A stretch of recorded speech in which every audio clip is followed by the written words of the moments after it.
Selamat datang di channel Alur Donghua. Sebelum menonton, silahkan subscribe, biar Mimin tambah semangat update-nya. Wanita itu kemudian melemparkan koin tembaga ungu dari sebelumnya tinggi ke udara, dan itu berubah menjadi mangkuk tembaga besar sebelum turun tepat ke tengah platform batu. Permukaan mangkuk ditutupi lapisan rune yang rumit, dan ada bola cahaya ungu di dalamnya yang sepertinya menyembunyikan sesuatu, tetapi tidak mungkin untuk melihat ke dalamnya.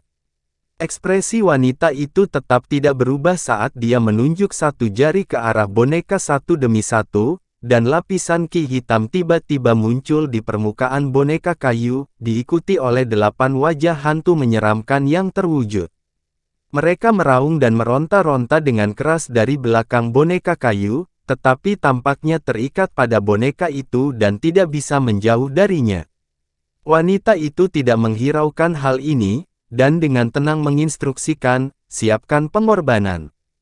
Iya nyonya, jawab Heye sebelum segera terbang ke udara tepat di atas platform batu, lalu meletakkan tangannya di pinggangnya. Sebuah kantong kulit hitam seukuran telapak tangan langsung terbang keluar dari tubuhnya, kemudian membengkak hingga berukuran sekitar 10 kaki sebelum terjungkal di atas mangkuk tembaga ungu. Kantung itu terbuka, dan cairan merah menyembur keluar menuju bola cahaya ungu. Cairan merah itu mengalir keluar dari kantongnya seperti air terjun yang tak ada habisnya, tapi mangkuk itu tidak menunjukkan tanda-tanda terisi. Heye terus mengawasi prosesnya. Setelah sekian lama, lebih dari 1 ton cairan menyembur keluar dari kantong kulit, namun masih mengalir tanpa ada tanda-tanda mereda. Baiklah, itu sudah cukup. Tidak mudah untuk mengumpulkan semua esensi darah ini dari binatang purba tahap integrasi tubuh, jadi kita harus melestarikannya jika memungkinkan, kata wanita itu. Heye segera membuat gerakan meraih ke arah kantong kulit saat melihat ini, dan aliran darah segera berhenti sebelum kantong itu terbang kembali kepadanya. Wanita itu menarik napas dalam-dalam dan membuat segel tangan, di mana pohon bunga besar berwarna merah muda muncul di belakangnya. Pohon itu berkilauan dan tembus cahaya dengan bunga merah muda seukuran kepalan tangan yang tumbuh di seluruh cabangnya, yang semuanya mengeluarkan aroma yang memabukkan. Tubuh wanita itu kabur, dan menghilang sebelum muncul tepat di atas pohon. Kaki telanjangnya yang murni menginjak cahaya di atas bunga yang tumbuh di bagian paling atas pohon, dan dia membalikkan tangan untuk menghasilkan bilah tulang putih yang sangat tipis dan sangat tajam. Dia kemudian perlahan mengangkat lengan dan menjulurkan pergelangan tangannya keluar dari lengan bajunya sebelum memotong pisau tulang di pergelangan tangannya. Aliran cairan perak kental segera menetes dari pergelangan tangannya dan menetes ke atas pohon bunga sebelum menghilang ke dalamnya. Suara mendengung yang keras terdengar, dan pohon merah muda itu langsung berubah menjadi perak. Setelah menunggu sebentar, wanita itu menarik pergelangan tangannya sebelum meniup luka yang dibuatnya sendiri, yang segera menghilang di tengah kilatan cahaya putih.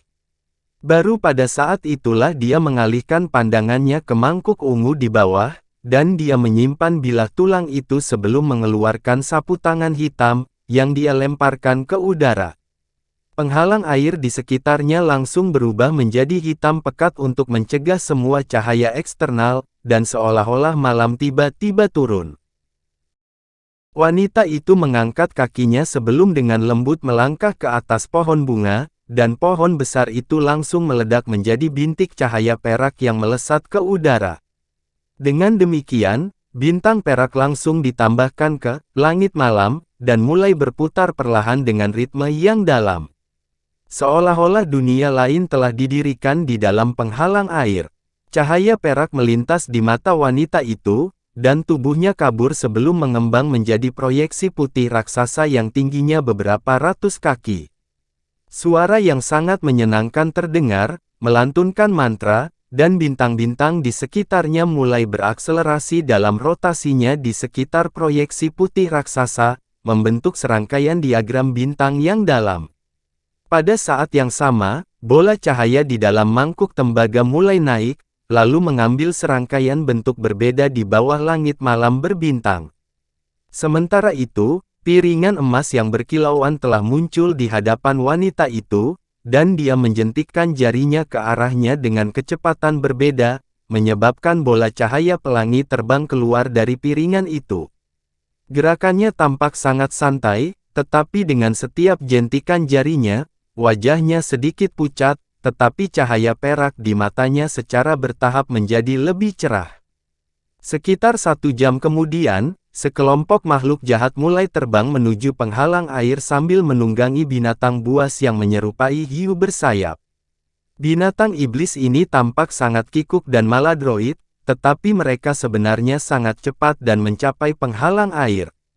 Namun, makhluk jahat ini jelas sama sekali tidak memperhatikan penghalang air yang tersembunyi, dan mereka baru saja akan terbang melewatinya ketika ledakan gemuruh yang keras terdengar ketika penghalang air tiba-tiba muncul kembali sebelum meledak.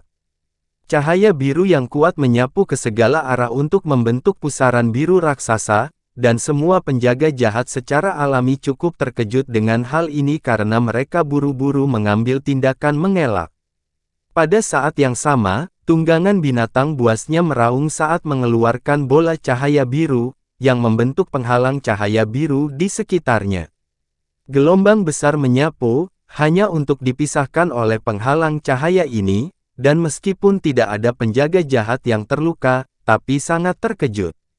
Mereka semua segera mencabut senjatanya, dan mengarahkan pandangan ke arah pusaran dengan bingung.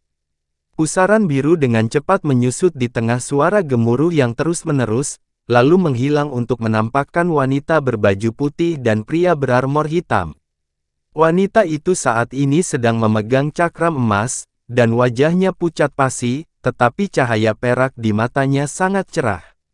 Dia saat ini memasang ekspresi yang tampaknya merupakan campuran dari ketidakpercayaan, kegembiraan, dan keraguan, sementara pria berbaju besi hitam itu sedang memeriksa daerah sekitarnya dengan sedikit terkejut.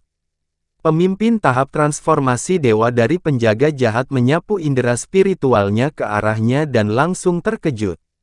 Baik wanita berbaju putih dan pria berbaju besi hitam memiliki kekuatan sihir yang benar-benar tak terduga baginya. Dengan demikian, pemimpin penjaga segera melompat dari kudanya dengan keheranan di dalam hatinya, dan dengan hati-hati bertanya, "Saya Sisuo dari ras iblis kekerasan, bolehkah saya bertanya dari ras mana Anda berasal dan apakah Anda memerlukan bantuan saya?" Pria berbaju besi hitam menilai kelompok penjaga jahat dengan ekspresi dingin sebelum beralih ke wanita dengan tatapan hormat di matanya. "Nyonya, apa yang Anda ingin saya lakukan dengan mereka?" "Melihat mereka telah menemukan kita, tidak bisa dibiarkan hidup," jawab wanita itu tanpa menoleh. Suaranya benar-benar tanpa emosi, seolah-olah kelompok penjaga jahat ini hanyalah semut di matanya.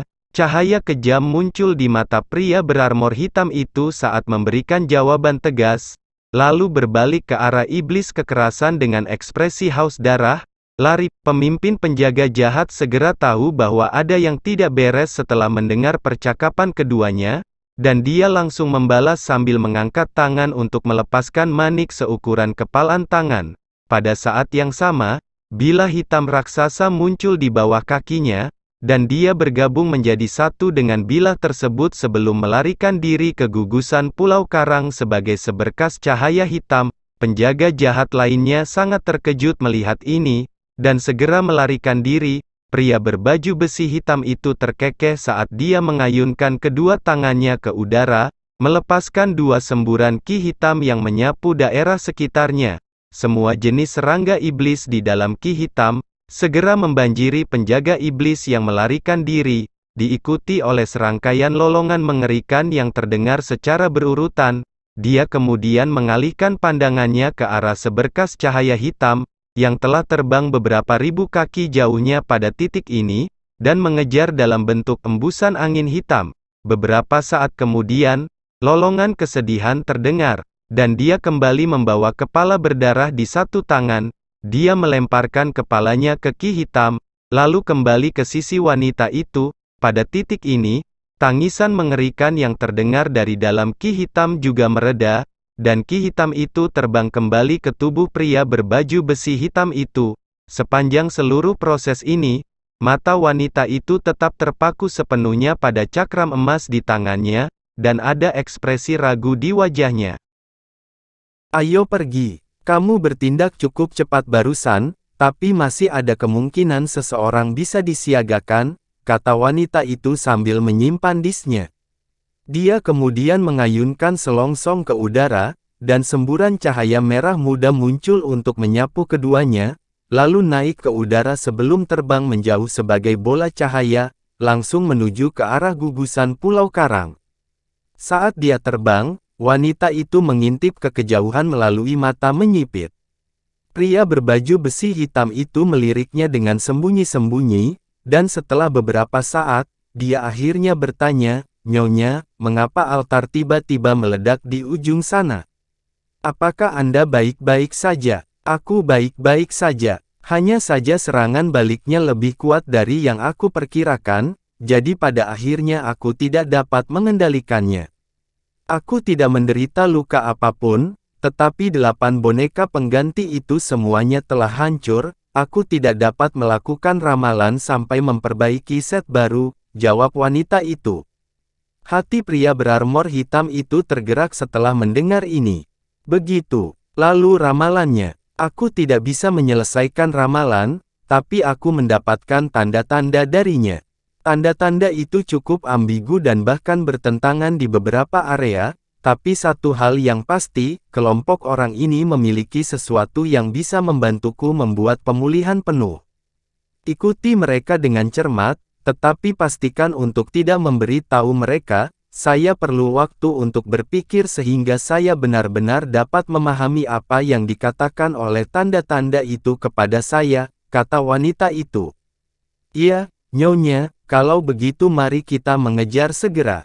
Mereka tidak hanya mengumpulkan begitu banyak makhluk tahap integrasi tubuh, juga melakukan perjalanan jauh-jauh ke sini, pasti memiliki tujuan yang sangat besar, pria berbaju besi hitam itu berspekulasi. "Terlepas dari apa tujuan mereka, pada akhirnya kita akan tahu jika kita terus mengikutinya," kata wanita itu. "Kau sudah memasang tanda pelacakan pada wanita manusia itu, dan kita berada dalam bayang-bayang, tidak mungkin mereka bisa melarikan diri dari kita," pria berbaju besi hitam itu terkekeh. Wanita itu hanya mengangguk, dan pria berbaju besi hitam itu juga terdiam. Beberapa jam kemudian, Han Li dan yang lainnya sudah berhenti di udara di atas Pulau Karang besar yang berukuran beberapa ratus kilometer. Mereka melayang di ketinggian puluhan ribu kaki, menilai benteng iblis dari jauh. Benteng iblis menempati hampir setengah dari luas seluruh pulau, dan dikelilingi oleh tembok abu-abu yang tingginya lebih dari 1000 kaki. Selain itu, ada lapisan batasan yang dipasang di dekatnya, dan itu tercakup dalam beberapa penghalang cahaya hitam. Ada penjaga jahat yang memegang semua jenis senjata di dinding benteng, serta burung jahat berkepala 2 yang terbang di atas benteng. Di udara di atas benteng, ada awan hitam raksasa yang berukuran beberapa ratus hektar. Awan itu berputar tanpa henti, dan busur petir perak terlihat berkedip di dalamnya bersama gemuruh guntur. "Apakah ini benteng yang benar? Bukankah kamu mengatakan bahwa seharusnya tidak ada banyak makhluk jahat yang menjaga tempat ini?" Gadis suci 1000 musim gugur bertanya dengan ekspresi gelap, dan Roh Kudus lainnya juga jelas sangat tidak senang. Han Li dan lainnya tidak mengatakan apa-apa, tetapi juga menoleh ke patriark keluarga Long dengan pandangan ragu di matanya. "Tolong jangan salah paham, sesama Daois, saya mengirim pengintai ke tempat ini belum lama ini, dan pada saat itu, ini hanya benteng yang sangat kecil. Ini juga cukup mengejutkan saya, tampaknya makhluk jahat pasti dikerahkan ke tempat ini," patriark keluarga Long buru-buru menjelaskan dengan senyum masam. "Aku yakin kamu tidak akan berbohong tentang hal seperti ini, Kakak Long, tapi apa yang kamu rencanakan sekarang? Haruskah kita pindah ke simpul yang berbeda? Dengan begitu banyak makhluk jahat yang hadir, kemungkinan besar ada penguasa jahat di antaranya, ada kemungkinan besar bahwa rencana awal kita akan gagal di sini, kata Holy Maiden Thousand Autumn saat ekspresinya sedikit mereda. Bahkan jika satu atau dua raja jahat melawan kami akan dapat langsung membunuhnya. Begitu kita memasuki alam iblis Penatua, tidak akan ada cara bagi mereka untuk melacak kita, kata patriark keluarga Long saat tatapan dingin melintas di matanya. Aku setuju. Dengan kekuatan gabungan kita, sebenarnya tidak banyak yang perlu kita takuti, dan memaksakan jalan kita ke simpul adalah cara paling sederhana dan paling efisien, pria dari keluarga Lin setuju. Tetapi jika kita melakukan itu, makhluk jahat di alam iblis Penatua akan segera menerima berita tentang apa yang kita lakukan, itu akan sangat merugikan perjalanan kita melalui alam, kata wanita dari keluarga Ye dengan alisnya sedikit berkerut. The Elder Devil Realm adalah tempat yang sangat besar, dan kita tidak akan pergi ke kota-kota dengan perpenghuni besar makhluk jahat, jadi bahkan jika mereka menyadari bahwa makhluk asing telah memasuki alam mereka, tidak ada cara untuk secara efektif memburu kita. Selain itu, bukanlah kejadian yang tidak biasa bagi makhluk asing untuk memasuki alam iblis Penatua. Dari apa yang saya dengar, banyak makhluk kuat dari ras alam roh kita akan menjelajah ke alam iblis Penatua dari waktu ke waktu. Makhluk jahat mungkin tidak terlalu memperhatikan kelompok kita, sesepuh berjubah hitam dari keluarga Long membalas. Han Li hanya diam sambil mengelus dagunya dengan ekspresi tenang, sementara Roh Kudus mendiskusikan masalah ini satu sama lain melalui transmisi suara. Beberapa saat kemudian, putusan tercapai, dan gadis suci 1000 musim gugur menoleh ke patriark keluarga Long saat dia berkata, memang akan terlalu banyak penundaan jika kita beralih ke simpul yang berbeda, jadi kita akan melakukan apa yang Anda berkata, Kakak Long. Jika penyamaran kami terbongkar, maka kami hanya perlu memaksa masuk ke dalam simpul, tapi saya harap tidak akan ada kesalahan lebih lanjut di pihak Anda setelah kami memasuki alam iblis Penatua. Kelopak mata patriark keluarga Long berkedut sedikit, tetapi dia menjawab dengan percaya diri, yakinlah, sesama Daois. Kalau begitu, mari kita mulai segera. Aku akan melepaskan kekuatan penuh dari bendera awan asap ini, dan melakukan yang terbaik untuk membawa kita sedekat mungkin ke simpul tanpa memicu batasan apapun di sini, kata Holy Maiden Thousand Autumn dengan serius. Dia kemudian membuat segel tangan, dan beberapa garis cahaya ditembakkan ke udara sekitar, kemudian menghilang. Cahaya biru melintas di mata Han Li saat dia mengarahkan pandangannya ke sekelilingnya untuk menemukan bahwa lapisan awan dan kabut telah muncul di daerah sekitarnya. Setelah hanya beberapa kilatan, awan dan kabut menjadi sangat tipis, dan hampir tidak terlihat bahkan oleh mata rohnya. Hati Han Li tergerak saat melihat ini, dan dia segera menarik kembali kemampuan mata rohnya. Namun, gadis suci tampaknya telah merasakan sesuatu, dan dia menoleh ke Han Li dengan tatapan penuh arti di matanya. Namun, dia tidak mengatakan apa-apa dan hanya memimpin jalan menuju simpul di atas benteng iblis. Mata Han Li sedikit menyipit, tetapi ekspresinya tetap tidak berubah saat dia terbang perlahan menuju simpul di kejauhan dengan orang lain. Mereka hanya berjarak beberapa puluh kilometer dari simpul di atas benteng, tetapi selama penerbangan, mereka bertemu dengan 8 kelompok penjaga jahat yang berpatroli. Namun, awan dan kabut yang disulap oleh Holy Maiden Thousand Autumn berhasil menyembunyikannya dengan sempurna.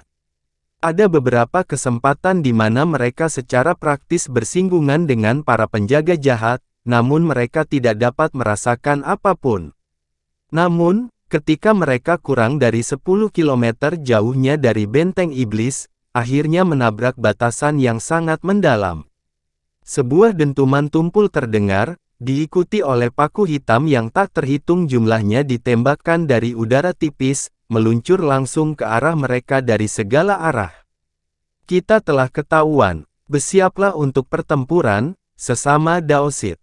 Gadis suci 1000 musim gugur segera berteriak saat ekspresinya menjadi gelap. Dia kemudian melambaikan tangan di udara, dan lapisan awan dan kabut di sekitarnya membentuk penghalang cahaya padat yang menahan semua paku hitam yang mendekat. Semua orang segera melepaskan harta dan kemampuan mereka setelah melihat ini, dan batasan di sekitar langsung terkoyak di hadapan kekuatan gabungan. Setelah itu semuanya terbang menuju simpul di atas benteng iblis seperti kilat. Keributan besar seperti itu secara alami mengingatkan semua makhluk jahat di daerah sekitarnya, dan bola cahaya yang tak terhitung jumlahnya meledak di dekat benteng saat cahaya spiritual menyebar ke seluruh langit. Pada saat yang sama, sekelompok makhluk jahat lapis baja yang menunggangi semua jenis kuda jahat naik ke udara dengan waspada.